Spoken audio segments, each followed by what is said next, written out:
The Duke's hand trembles, not from illness, from rage.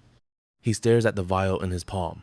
Pale green liquid catching the firelight. The wine decanter sits on his desk, half full, dark red, waiting.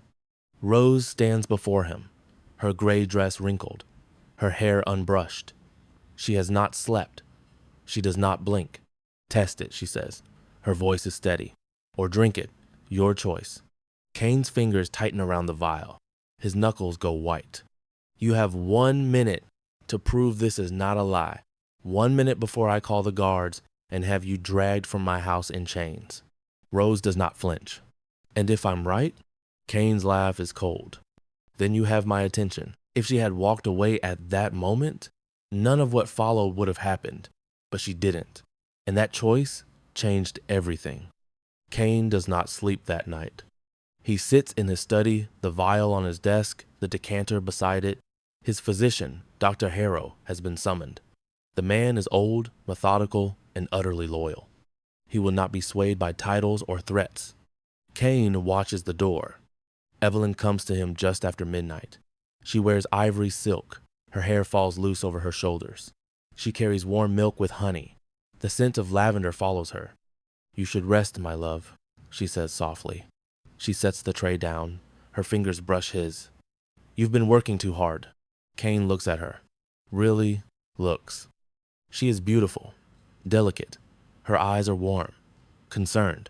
Where is your sister? He asks. Evelyn blinks, surprised. Rose? I believe she retired early. Why? She spoke to me this morning. Evelyn's smile falters, just for a heartbeat. Oh, about what? She asked about my treatment. Evelyn laughs, light, dismissive. She worries too much, always has. She pours the milk into a cup, hands it to him. Drink this, it will help you sleep. Kane takes the cup, does not drink. She found something in your jewelry box. Evelyn goes very still. The smile stays on her face, but her eyes sharpen. My jewelry box? A vial. Green liquid. Evelyn's hand trembles. She catches it, smooths her nightgown. I don't know what you're talking about. She says it was hidden, behind a false bottom. Evelyn's breath quickens. She steps back. Kane, whatever my sister told you, she's always been jealous. Ever since we were children. She resents that I found happiness and she. Then you won't mind if my physician tests it. Silence. Evelyn's face drains of color. You would believe her over me? Kane sets the cup down, stands. I haven't decided what I believe yet. Evelyn's eyes fill with tears. She reaches for him. Please, don't do this.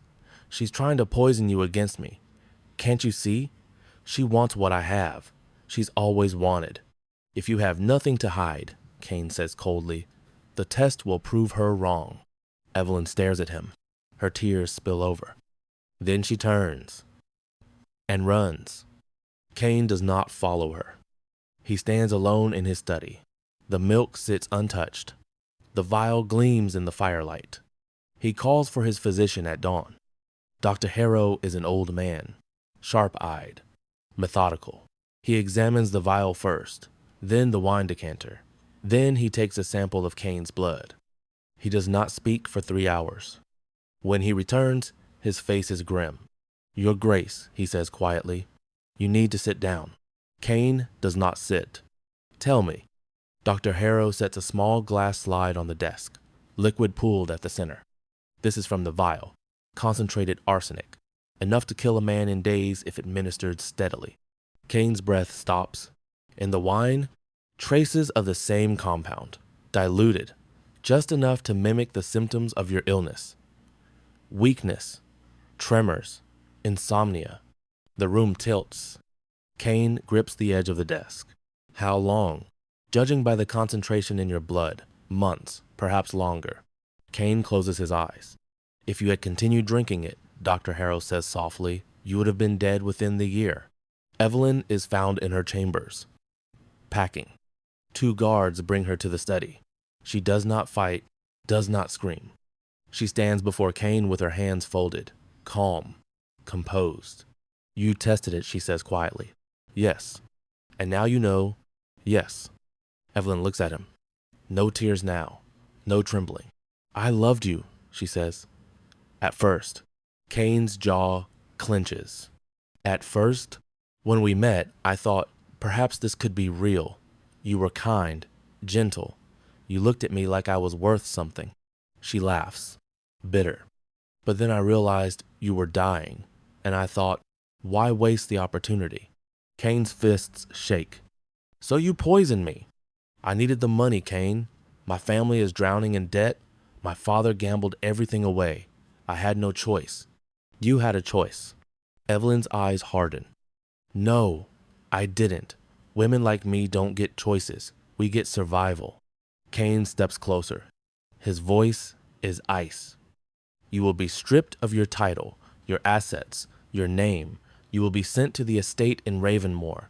You will live there under guard for the rest of your life. You will never leave. You will never see London again. Evelyn does not flinch. And Rose? Kane's eyes narrow. What about her? She told you, didn't she? She's the one who found the vial. She saved my life. Evelyn smiles. Slow. Cold. Did she, or did she just want to take my place? Rose is summoned to the study that evening. She enters silently. She does not ask questions. She waits. Kane stands by the window, his back to her. You were right, he says. Rose does not respond. The physician confirmed it. Arsenic. In the wine. In the vial. Still, Rose says nothing. Kane turns. His eyes are hollow. She's been poisoning me for months. Rose's hands tighten at her sides, but her face remains calm. I'm sorry, Your Grace. Are you? Rose meets his gaze. Yes. Your sister tried to kill me, and you expect me to believe you feel sorry? I feel sorry, Rose says quietly, that you loved her, and she used it against you. Kane's breath catches. He steps closer. Why did you tell me? Because it was the right thing to do. Even though she's your sister? Especially because she's my sister. Kane stares at her, searching. What do you want from me, Rose? Nothing, Your Grace. Everyone wants something. Rose's gray eyes do not waver. Then I am not everyone. Evelyn is taken away at dawn. Rose watches from the window of her guest chambers. She does not cry. She does not move. She simply watches until the carriage disappears beyond the gates. Then she begins to pack. Rose's hands move mechanically. Fold. Pack. Close. She is halfway through her wardrobe when the door opens. She does not turn. I'll be gone by afternoon, Your Grace. You won't have to see me again. Stop packing. Rose pauses. Slowly, she turns. Kane stands in the doorway. He looks worse than he did the day before. His shirt is wrinkled, his hair unkempt. He has not slept. Your Grace, I need an heir. Rose blinks. I beg your pardon? Kane steps inside, closes the door behind him. I am a duke. I have a title, lands, responsibilities. I need an heir, or everything I've built will go to my cousin, a man who would bleed this estate dry within a year. Rose's hands still on the fabric. I understand, but I don't see what that has to do with. Marry me. The words land like stones. Rose stares at him. You cannot be serious. I am entirely serious. Your Grace, you saved my life. You exposed your own sister to do it. That makes you either the most honorable woman I've ever met or the most dangerous. Rose's eyes narrow. And which do you believe? I haven't decided yet. He steps closer. But I know this. I cannot trust a stranger, not again. And I cannot afford to waste time courting someone new. So you would marry me out of convenience and necessity. Rose's laugh is sharp, humorless. How flattering. Kane's jaw tightens. This is not a love match, Rose. This is a transaction. You marry me. You give me an heir. In return, you will have security, a title, a home. And what else? What do you mean? Rose meets his gaze head on. What else do you expect from me, Your Grace? Because if you think I will play the doting wife while you punish me for my sister's sins, I expect nothing, Kane says coldly, except your presence at public events. your name on the marriage contract, and your silence. Rose's breath catches. You want a wife in name only. Yes, you will not. No. The air between them is sharp, tense. Rose turns back to her packing. Then I decline. Kane's hand shoots out, grabs her wrist. Not hard, but firm. You don't have a choice. Rose's eyes flash. I always have a choice. Your family is in debt. Your father is dead. Your mother remarried a man who wants nothing to do with you. You have no dowry, no prospects, no future. He leans in. You can marry me and have security, or you can leave and spend the rest of your life dependent on the charity of people who will never let you forget it. Rose pulls her wrist free. You are a cruel man, Your Grace. I am a realistic one. She looks at him for a long moment. Then she says quietly, if I agree, I want your word that you will never touch me in anger, that you will never raise your hand to me, no matter what. Kane's expression softens, just slightly. You have it. And I want my own chambers, my own space. I will not be locked away like a prisoner. Agreed. Rose exhales. Then I accept. They marry in a cold ceremony 3 weeks later. No flowers, no music, no guest beyond the necessary witnesses. Rose wears a simple gray gown. Kane wears black. The vows are spoken quickly, efficiently. When the officiant says, you may kiss the bride, Kane does not move. Rose does not expect him to. They sign the papers in silence. And then it is done. The ink on the marriage certificate is barely dry, but Rose already knows. She has just traded one cage for another, and the man who holds the key is the same man she saved. The same man who looks at her like she is a puzzle he cannot solve, a threat he cannot eliminate, a wife he does not want. But as she walks away from the altar, she feels it, the weight of a new name, the pressure of a title she never sought, and the dangerous, terrifying truth that she is now bound to a man who is still grieving the woman who tried to kill him. The game has begun, and Rose has just made her first move. The first month is ice. Kane does not speak to her unless necessary. He does not dine with her. He does not visit her chambers. Rose does not complain. She learns the routines of the house. She walks the gardens alone. She reads in the library when she knows he will not be there. She is a ghost in her own home. The staff whispers. She hears the rumors. The Duke's second wife, poor thing. They say her sister tried to kill him. No wonder he won't touch her. Rose ignores them. She has survived worse than whispers. One evening, she finds Kane in the library. He is sitting by the fire, a book open in his lap. He does not look up when she enters. Rose hesitates. Then she crosses to the far side of the room. She selects a book from the shelf. Kane's eyes flick to her, then back to his page. She sits in the chair opposite him, opens her book. They read in silence for an hour. When the clock chimes 10, Rose stands, sets her book on the side table. Good night, Your Grace. Kane does not respond. The next evening, she does it again. And the evening after that, by the end of the second month, it has become routine. They do not speak, but they are no longer alone. One night, Kane finds a book on his chair. The Count of Monte Cristo. He knows it is from Rose. He has mentioned it once, in passing, months ago. She remembered. He does not thank her. But the next evening, when she enters the library, there is a cup of tea waiting on the table beside her usual chair. Still warm.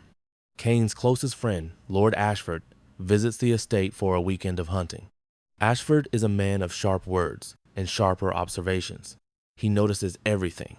You've married the sister, he says that evening, swirling his brandy. Interesting choice. Kane does not look up from his papers. Necessary choice. Is it?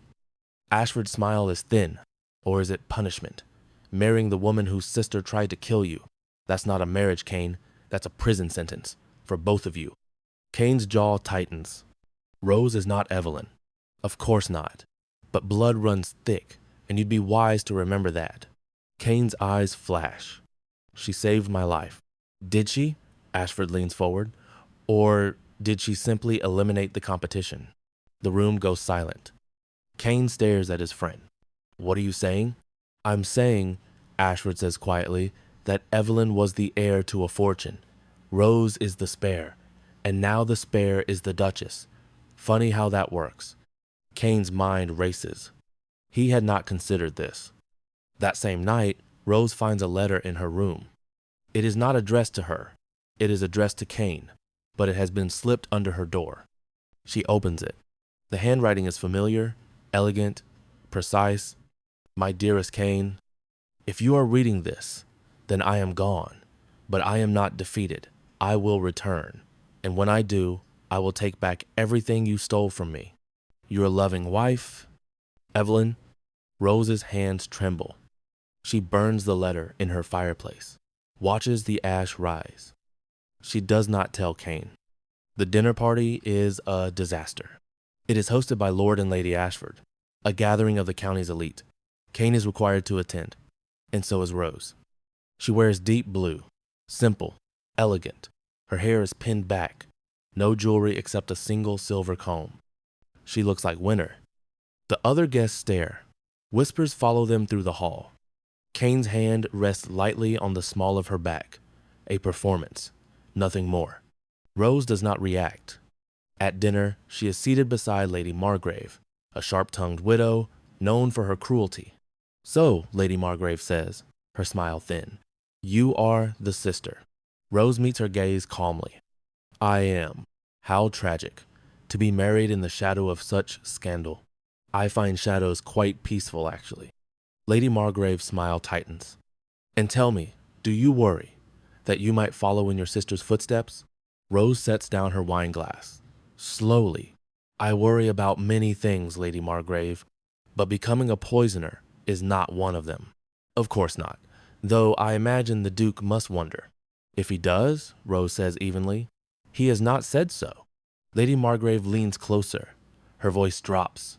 He does not speak to you at all, does he? I've heard the staff talk. Separate chambers, separate lives, a marriage in name only. Rose's expression does not change. How strange, she says lightly, that the staff find my marriage more interesting than their own duties. Lady Margrave's eyes flash. You are bold for a woman in your position, and you are unkind for a woman in yours. Silence. Then Lady Margrave laughs, sharp and brittle. I see why he married you. You have teeth. Rose inclines her head, only when necessary.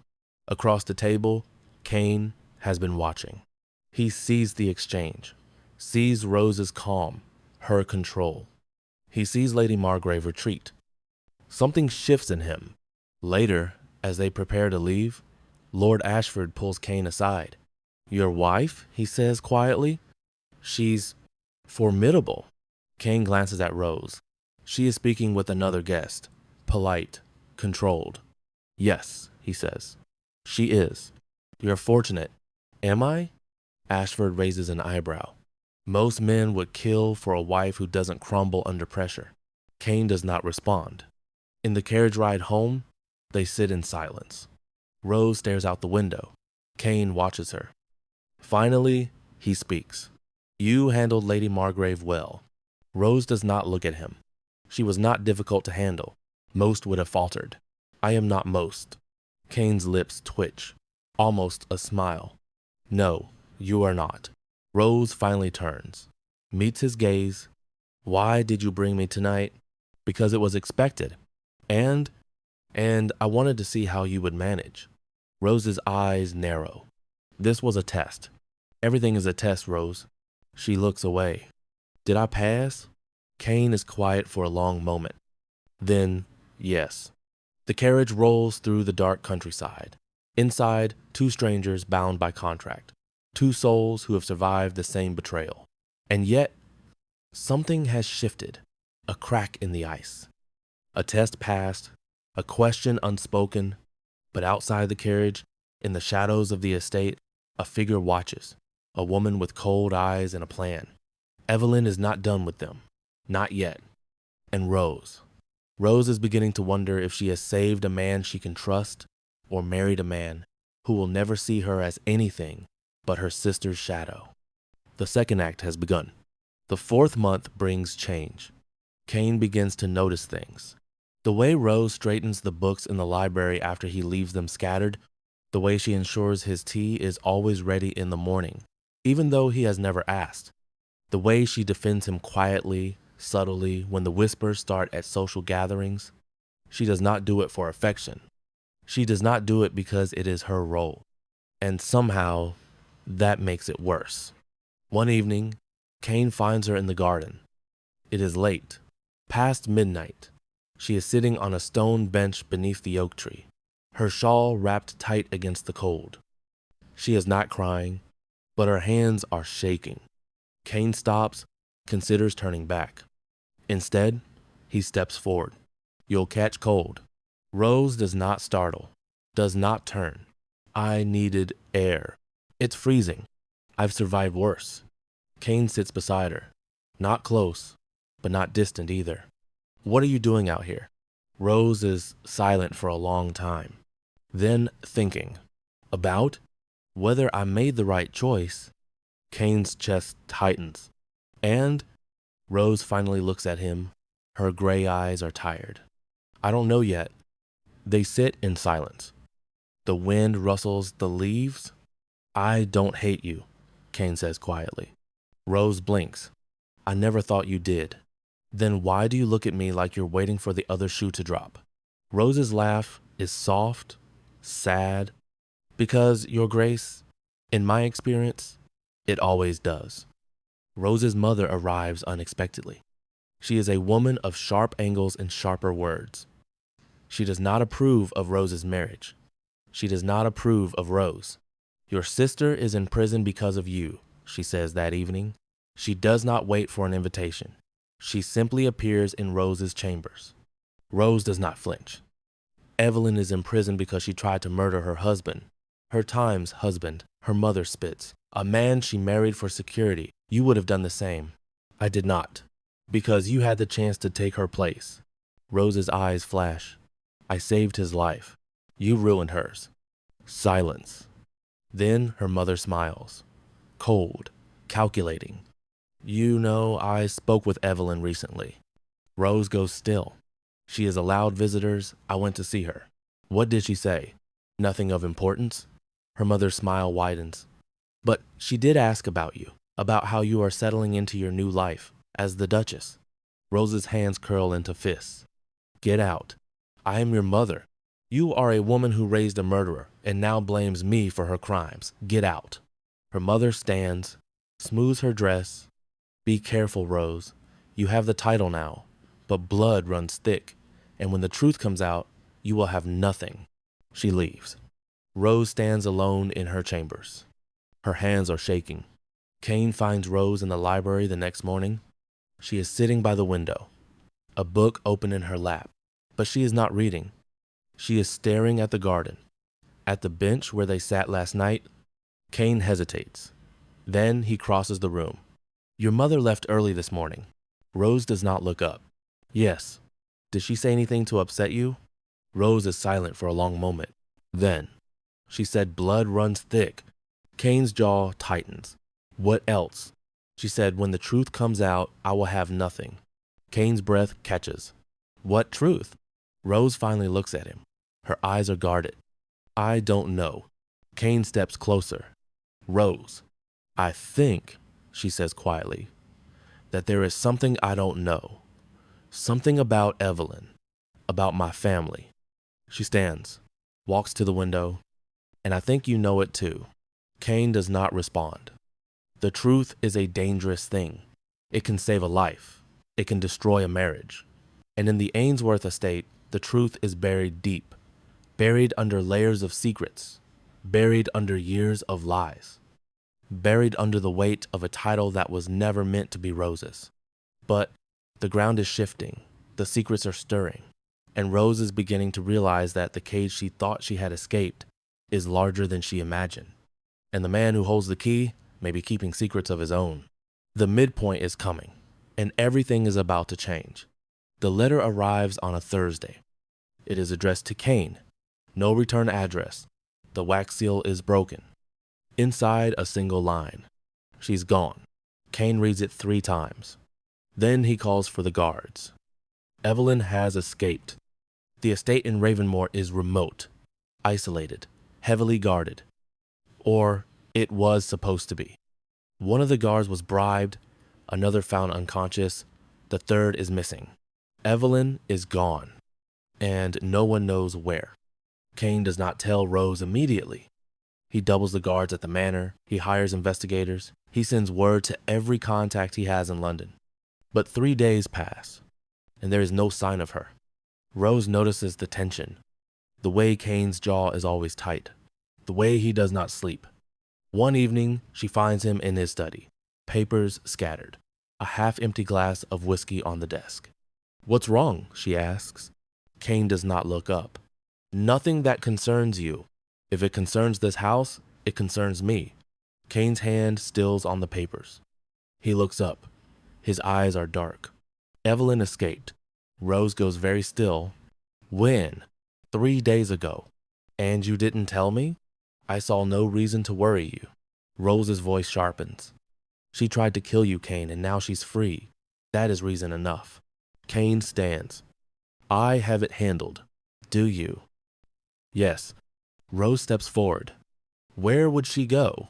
"I don't know." "What does she want?" Cain's jaw clenches. "Revenge." Rose's breath catches. "Against you?" Cain looks at her. Really looks against both of us. That night, Rose cannot sleep. She lies in bed, staring at the ceiling. Her mother's words echo in her mind. Blood runs thick. "When the truth comes out, you will have nothing." She rises, dresses, and goes to her mother's house. Her mother is awake, waiting. "You came," she says, not surprised. "Tell me the truth." Her mother smiles. "Which one?" "About Evelyn, about me, about everything." Her mother pours tea. Her hands are steady. "Very well." She takes a sip. "Evelyn is not your sister." Rose's breath stops. "What?" "She is your cousin, your father's brother's daughter. Her parents died when she was young. We took her in." Rose's mind races. "Why?" "Because your father wanted a daughter, and your mother me could not give him one. Not after you." Rose's eyes widen. "I was born first?" "Yes, and then nothing, for years. So we took Evelyn, raised her as our own, gave her everything." Her mother's eyes harden. "And then you came along. Unexpected, unwanted, the spare we never needed." Rose's hands shake. "Evelyn knew?" "Of course she knew. We told her when she was 16. She understood her place. She was the heir. You were the spare." Her mother leans forward. "Until you ruined everything." Rose's breath comes short. "She tried to kill him. And you told him. You saved him. And now you have the title she was meant to have." Her mother's smile is cold. "Tell me, Rose, who is the real villain here?" Rose returns to the estate in a daze. She does not tell Cain. She cannot. She sits in her chambers, stares at the wall. Everything she believed, everything she thought she knew, it was all a lie. She is not the sister of a murderer. She is the rival of a woman who lost everything. And now Evelyn is free. And she is coming. Cain finds Rose in the library. She is sitting in the dark. No fire, no candles. "Rose?" She does not respond. He crosses the room, sits beside her. "What's wrong?" Rose is silent for a long time. Then, "My mother told me something." Cain's jaw tightens. "What?" Rose looks at him. Her eyes are hollow. "Evelyn is not my sister." Cain does not react, does not move. "She is my cousin. My parents raised her as their own. She was meant to be the heir. I was the spare." Rose's voice breaks. "She was supposed to have everything, and I was supposed to have nothing." Cain is silent. "Then, you knew." Rose's breath stops. "What?" "You knew," Cain says quietly. "You knew she was not your blood. That's why you told me. That's why you saved me." He stands. His eyes are cold. "You wanted the title all along." Rose's heart shatters. No, everything makes sense now. His voice is ice. The way you defended me, the way you stayed, the way you... I saved your life. And now you have everything she was meant to have. Kane stares at her. His face is unreadable. Tell me, Rose, did you plan this? Did you know she would try to kill me? Did you wait for the right moment to expose her? Rose's tears spill over. I didn't know, I swear. Then why, Kane says quietly, did you not tell me she was not your sister? Rose's mouth opens, closes. Because I didn't think it mattered. Kane's laugh is bitter. Oh, it matters. He turns, walks to the door. Stay in your chambers. I need to think. The door closes behind him. Rose is alone. The truth is out, and it has destroyed everything. Rose is not who she thought she was. Kane is not who she thought he was. And Evelyn is coming. The midpoint has arrived, and the story has just turned on its head. Now Rose must decide, fight for the man she has come to love, or accept that she was never meant to have him in the first place. And Kane must decide, believe the woman who saved his life, or trust the blood that runs thick. The collision phase has begun. 40-0, 50-0. Kane does not speak to Rose for 3 days. He sleeps in his study. He takes his meals alone. He does not attend the library in the evenings. Rose does not seek him out. She spends her time in her chambers, reading, thinking, remembering. Her mother's words, her father's silence, Evelyn's cold smile, the truth she never knew. On the 4th day, a letter arrives. It is addressed to Rose. The handwriting is elegant, precise, familiar. My dearest Rose, I hear you have discovered the truth. Congratulations. You are not the spare, you are the heir. You always were. But here is what you do not know. I never wanted the title. I never wanted the estate. I wanted the man. I loved him, Rose. I truly did. And you took him from me. Now I will take him back. Evelyn. Rose burns the letter, but the words remain. Kane receives a letter the same day. It is from Evelyn. My dearest Kane, I know you hate me. I understand. But I need you to know I did it for us, for our future, for the life we could have had. But Rose has poisoned you against me, just like she poisoned you against our love. She is not who you think she is. She is not your savior. She is your destroyer. Come back to me. Evelyn. Kane burns the letter, but the words remain. Lord Ashford visits again. He finds Kane in his study, drinking, brooding. Trouble in paradise? He asks. Kane does not respond. I hear Evelyn escaped.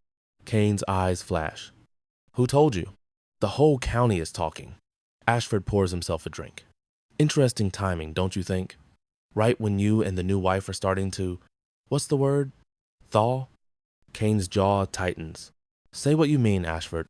I mean, Ashford says quietly, that Evelyn is coming back.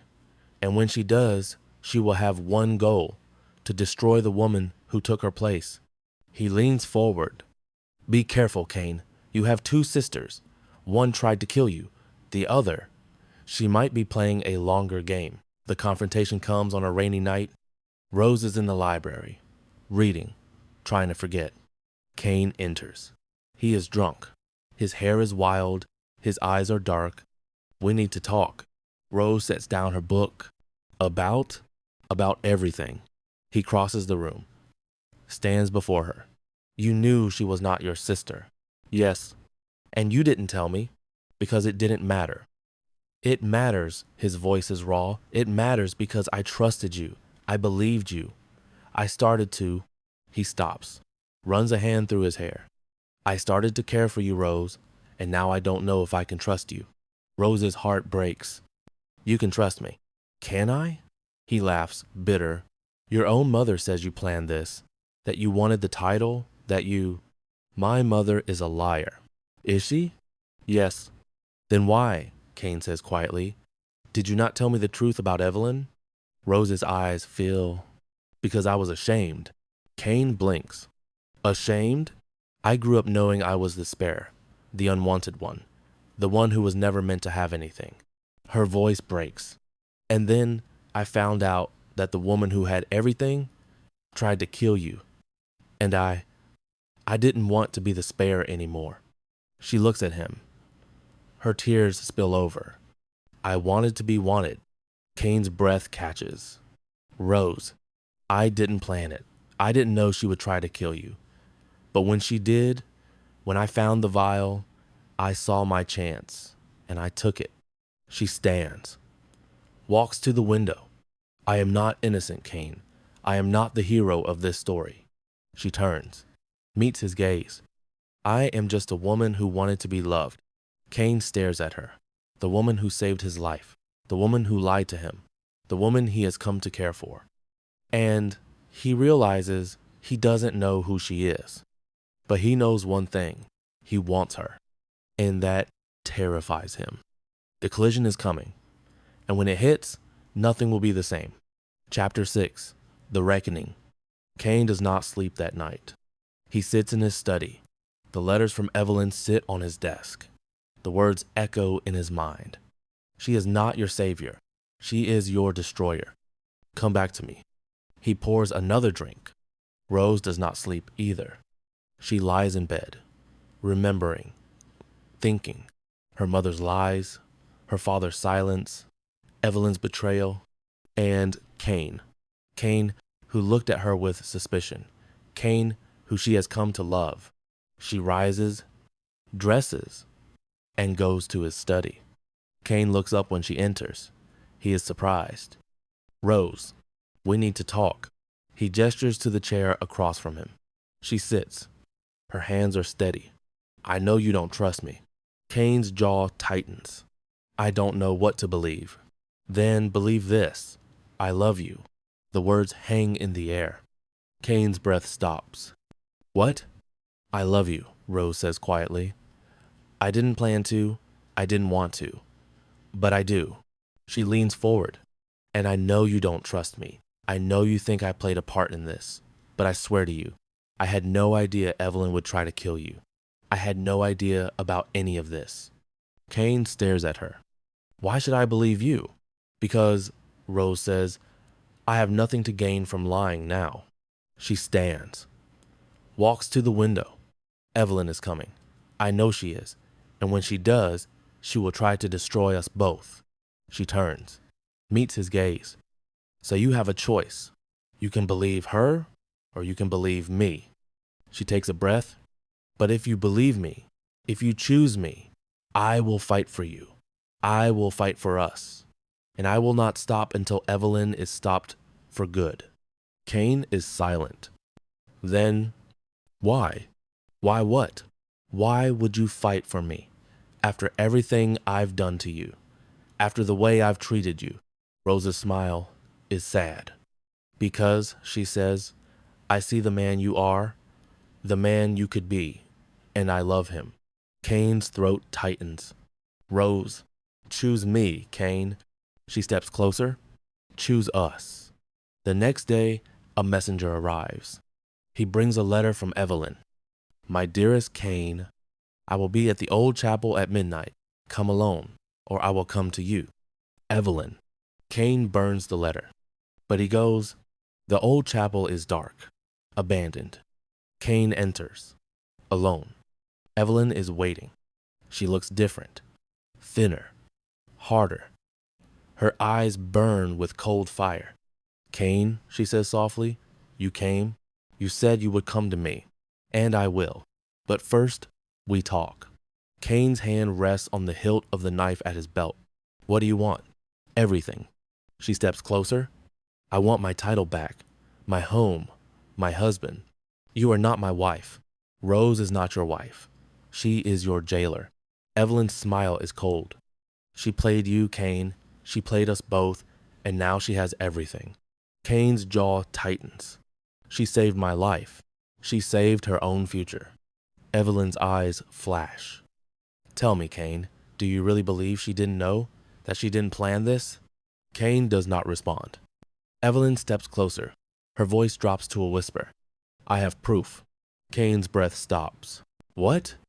I have proof that Rose knew about my plan, that she encouraged it, that she waited for the right moment to expose me. Evelyn's smile widens. Come with me. I will show you. Kane hesitates. Then, show me. Evelyn leads Kane through the dark, to a place where the truth is hidden, where the proof is waiting, and Kane follows. Because he has to know. But what he doesn't know, Rose is following them. She saw him leave. She knows where he's going. And she will not let Evelyn destroy what they have. The final collision is coming, and when it hits, one of them will fall. Evelyn leads Kane to a small cottage on the edge of the estate. Inside, a fire burns. A table is set with tea. A woman sits in the corner, old, gray-haired. Who is this? Kane asks. My nurse, Evelyn says. From when I was a child. The woman looks up. Her eyes are cloudy. You remember? Evelyn says to her. Tell him. The woman nods. I remember, she says. I remember the day Rose found out about Evelyn's plan. Kane's breath stops. What? She came to me, the nurse says, months ago. She asked about Evelyn, about her childhood, about her place in the family. The nurse's voice is steady. I told her everything, that Evelyn was the heir, that Rose was the spare, that Evelyn was meant to have the title. She looks at Kane, and Rose said, she said she would not let that happen. Kane's heart pounds. She said that? Yes. Evelyn smiles. You see, Kane? She knew. She planned it. She waited for the right moment to expose me and take my place. Kane's mind races. It makes sense. It all makes sense. Rose is outside the cottage. She has been following Kane since he left the chapel. She heard everything.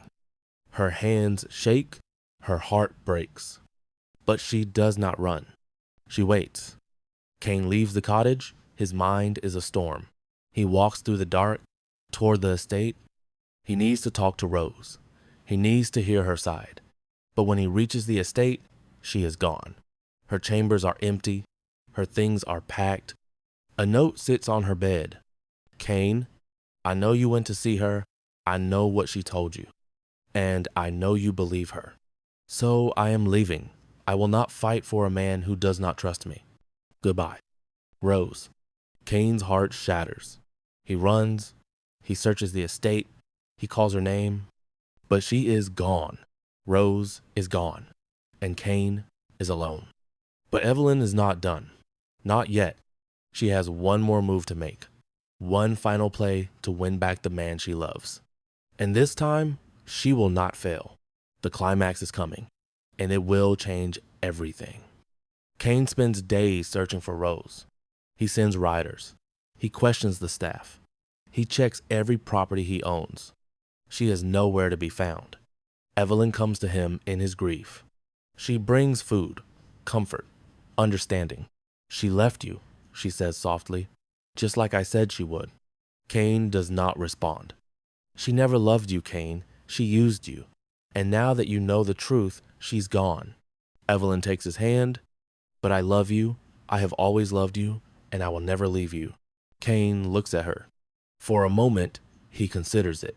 But then he remembers Rose's face, her gray eyes, her quiet strength.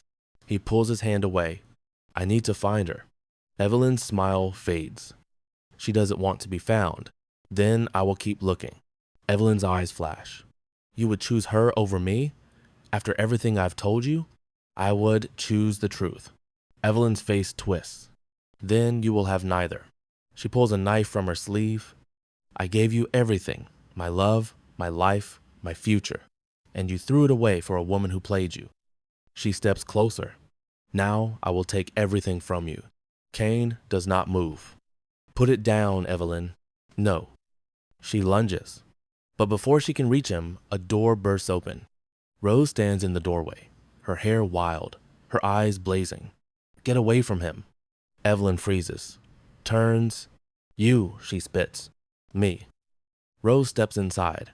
Her hands are empty, but her voice is steel. I heard everything. The cottage, the nurse, the lies. She looks at Kane. She played you, Kane. She played us both. Evelyn laughs. And you think he'll believe you? After everything? I don't need him to believe me, Rose says. I need him to see the truth. She turns to Evelyn.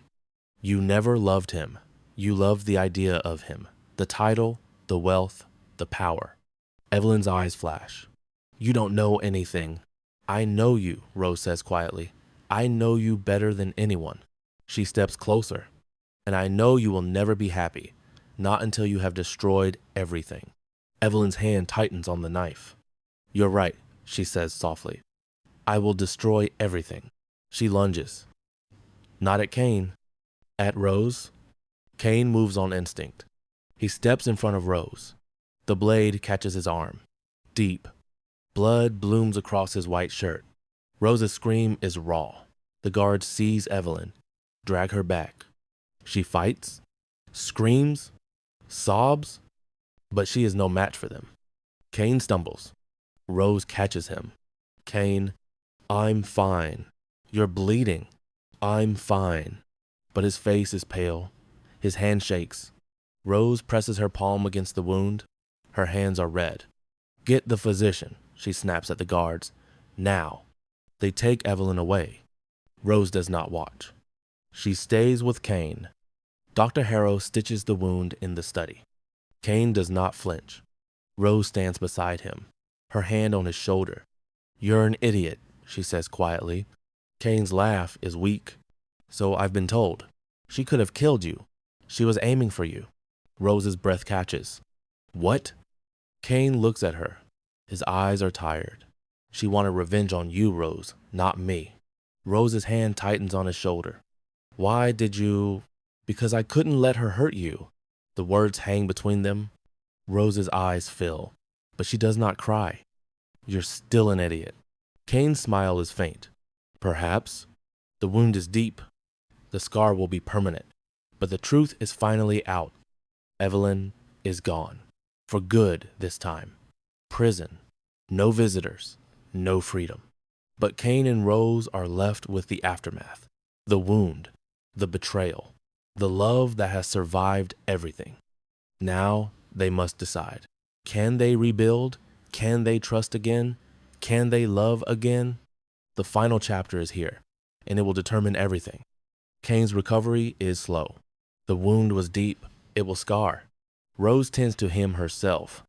She changes his bandages, brings him tea, reads to him when he cannot sleep. She does not leave his side. One night, Cain wakes to find her asleep in the chair beside his bed.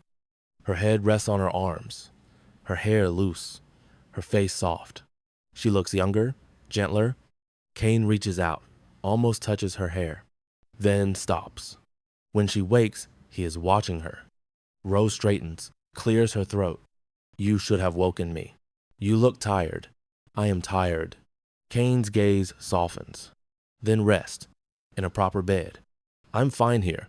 Rose, I'm not leaving. Cain falls silent. Then, why? Rose meets his gaze. Because you took a knife from me. That doesn't mean, it means everything. Her voice breaks. Just slightly. You didn't have to. You could have let her. No. Cain sits up, winces. I couldn't. Rose's hands tremble. Why? Cain exhales. Because somewhere between the library and the garden and the dinner parties, I stopped seeing you as her sister. Rose's breath catches. And started seeing you as my wife. Her eyes fill. Cain, I don't expect you to feel the same. I know what this marriage is, what I made it. He looks away. But I need you to know, I would take that blade again, 1,000 times. Rose is quiet for a long moment. Then she reaches out, takes his hand. I don't want you to take another blade. Cain's eyes snap to hers. I want you to live, she whispers. For a very long time. Rose, I don't know if I love you yet, she says, but I know I don't want to lose you. Cain's throat tightens. That's enough. Rose's smile is faint, fragile. Is it? For now. Lord Ashford visits one final time. He finds Cain in the garden. Rose beside him. Their hands are linked. Ashford smiles. I see you've worked it out. Cain nods. Yes, good. Ashford's smile fades. Because I have news. Cain's jaw tightens. What? Evelyn is dead. Rose's breath stops. What? She hanged herself in her cell last night, left a note. Ashford hands Cain the note. Cain reads it. His face darkens. What does it say? Rose asks. Cain looks at her. She says she's sorry. And she says she was never your sister. Rose's eyes widen. She knew, Cain says quietly. She knew the truth all along, and she used it against you. Rose's hands shake. She wanted me to feel like I didn't belong. Cain takes her hand. You belong here, with me. Spring comes slowly. Cain's arm heals. The scar is thick, raised, a permanent reminder. Evelyn is gone. For good this time. Rose does not ask about her. One morning, Cain finds Rose in the garden. She is planting roses, her hands dirty, her hair tied back. She looks happy. I didn't know you gardened, he says. Rose glances up, smiles faintly. I didn't either. Cain sits beside her on the grass. They're beautiful. They're stubborn, Rose corrects, but they'll bloom, eventually. Cain watches her work. Rose. Yes? I want to try. She pauses. Looks at him. Try what? This us. He gestures vaguely. Properly. Rose's hands still in the dirt. What does that mean? It means I want to court you, the way I should have from the beginning. Rose's eyes soften. Cain, we're already married. I know, but I want to do this right. He reaches for her hand. Dirty and all. I want to know your favorite flower, your favorite book. What makes you laugh? What keeps you awake at night? His voice drops. I want to earn you, Rose, not just keep you. Rose's eyes fill. You don't have to. I do. He brings her hand to his lips, presses a soft kiss to her knuckles. Will you let me? Rose's tears spill over. She nods. It is not perfect. There are hard days. Days when the weight of Evelyn's betrayal hangs heavy. Days when Rose wonders if she can trust him fully. Days when Cain wonders if he deserves her at all. But they try. Cain brings her flowers, asks her opinions on estate matters, reads beside her every evening. Rose learns to laugh again, to hope, and slowly, achingly slowly they fall. One night, 6 months later, Cain knocks on her chamber door. Rose opens it, surprised. Cain, may I come in? She steps aside. He enters, closes the door behind him. I have a question. Rose's heart pounds. Yes? Cain takes a breath. Do you love me yet? Rose stares at him. Then she steps forward, cups his face in her hands, and kisses him. Soft, slow, certain. When she pulls back, her eyes are bright. Yes, she whispers, I do. Cain's smile is blinding. He kisses her again, and this time, neither of them holds back. They do not have a fairy tale, but they have something better. They have trust, earned through fire. They have love, built on honesty. And they have each other, scars and all.